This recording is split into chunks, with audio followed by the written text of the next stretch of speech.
Bom dia! Vamos à leitura das senhas diárias para o dia de hoje, dia 15 de novembro de 2022, uma terça-feira, dia da proclamação da República no Brasil, no ano de 1889. Na verdade, foi uma quartelada, sem participação popular nenhuma. As elites brasileiras proclamaram a República conforme elas queriam, dentro de um quartel, sem perguntar a ninguém, um negócio até muito ridículo, muito, assim, mal feito. Ninguém estava sabendo. As elites fizeram essa proclamação antes que o povo se desse conta, antes de que as massas pobres se dessem conta e fizessem a proclamação da República conforme elas quisessem. Quer dizer, foi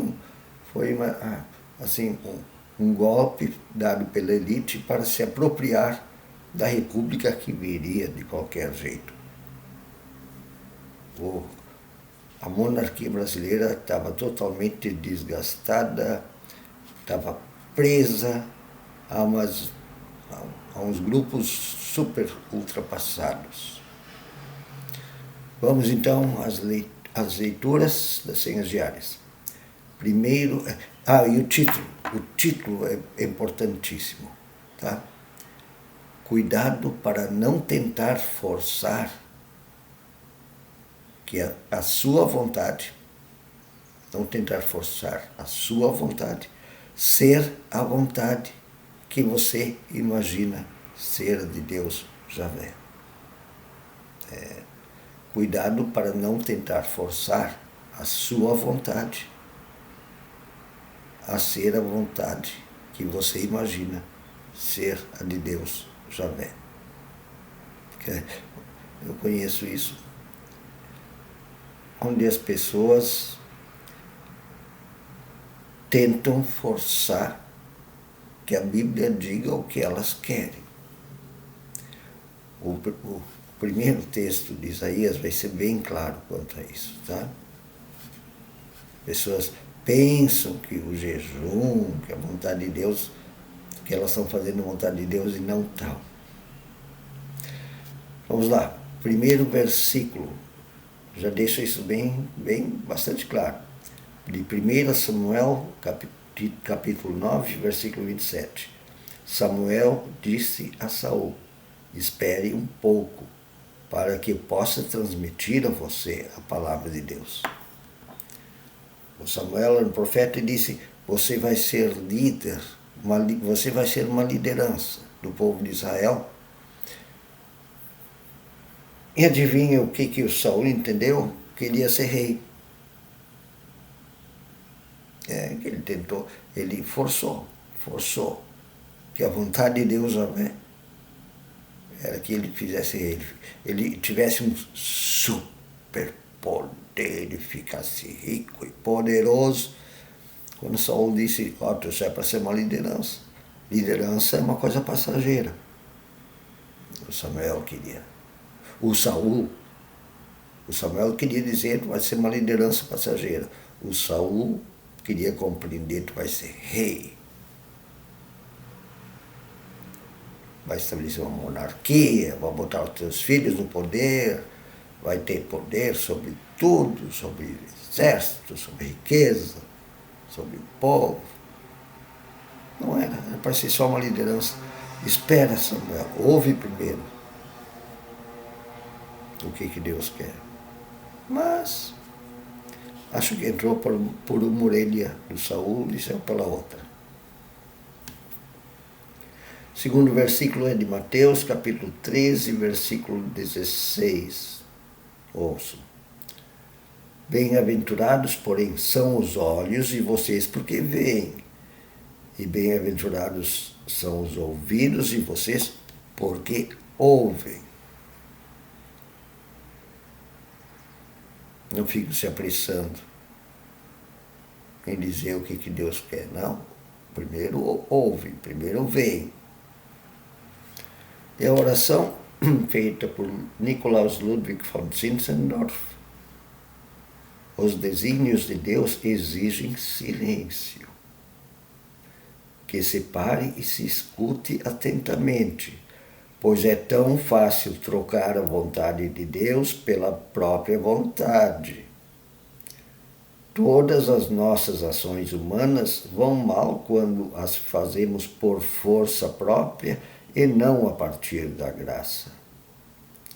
As coisas de Deus são as coisas de Deus e as coisas interiores não se deixam alcançar no afobamento ou com força, mas nos remetem ao silêncio.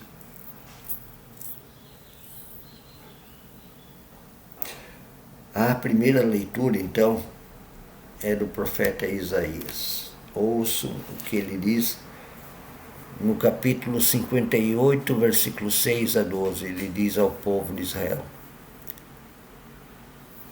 E como ele está falando em nome de Deus, né? Dabar Yahvé, palavra do Senhor, ele dizia para introduzir seus discursos. Dabar Yahvé. O jejum que desejo não é este. Jejum que eu desejo não é este, por acaso? Que soltem as correntes da injustiça, acabem com a injustiça, desatem as cordas do jugo da opressão, ponham em liberdade os oprimidos e rompam toda a opressão. É que partilhem a comida com o faminto, abriguem o pobre desamparado, vestir o nu que você encontrou e não recusar ajuda ao próximo. Não é esse o jejum que eu quero?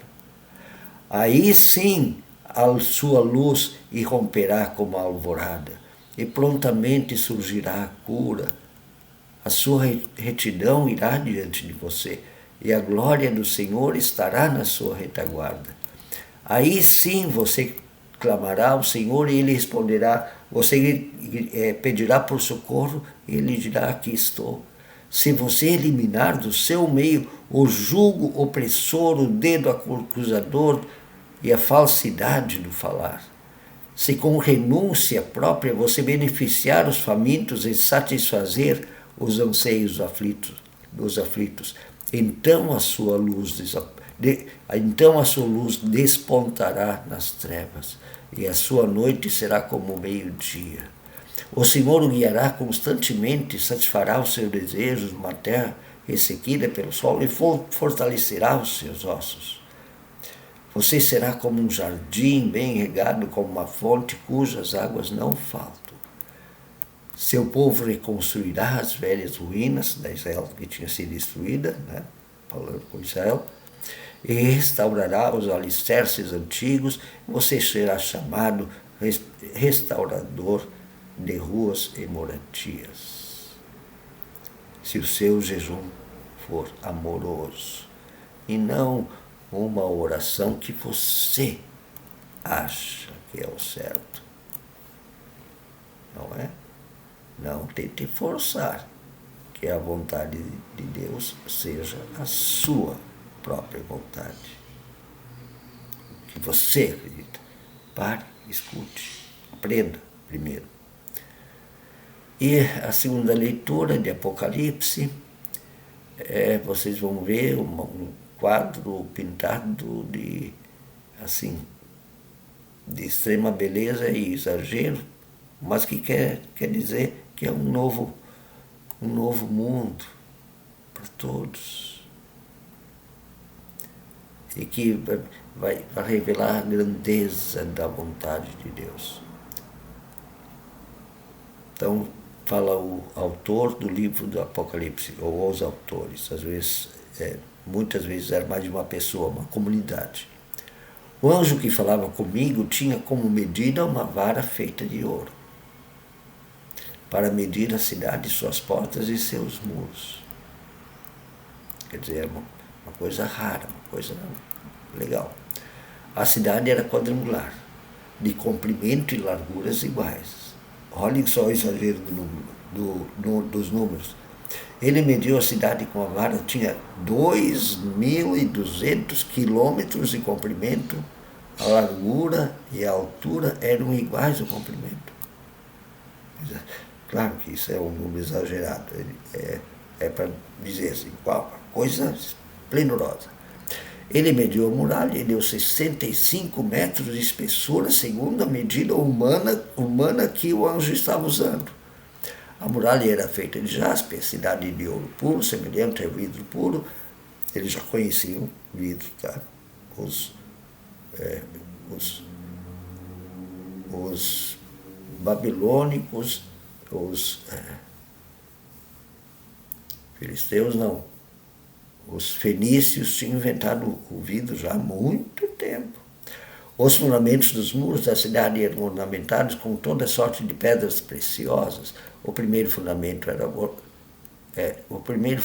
era ornamentado com jaspe, o segundo com safiro, o terceiro com calcedônia, o quarto com esmeralda, o quinto com sardônio, o sexto com sárdio, o sétimo com crisólito, o oitavo com berilo, o nono com topázio, o décimo com crisópraso, o 11º com jacinto, o 12º com ametista, 12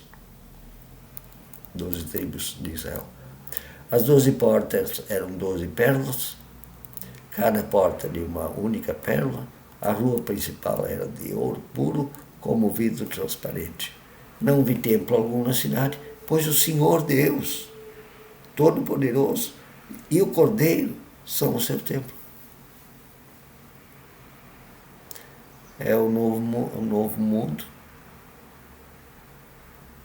a nova realidade chamada Reino de Deus, onde antes já diz que não haverá mais injustiça, guerra, sofrimento, exploração.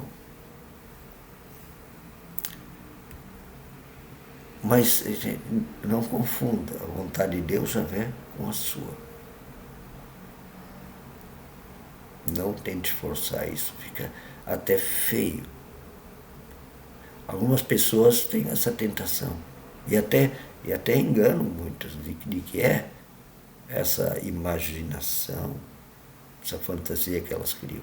Mas quem lê a Bíblia percebe que não é. O jejum de verdade não é libertar o pobre, partilhar o pão com o pobre. Um bom dia.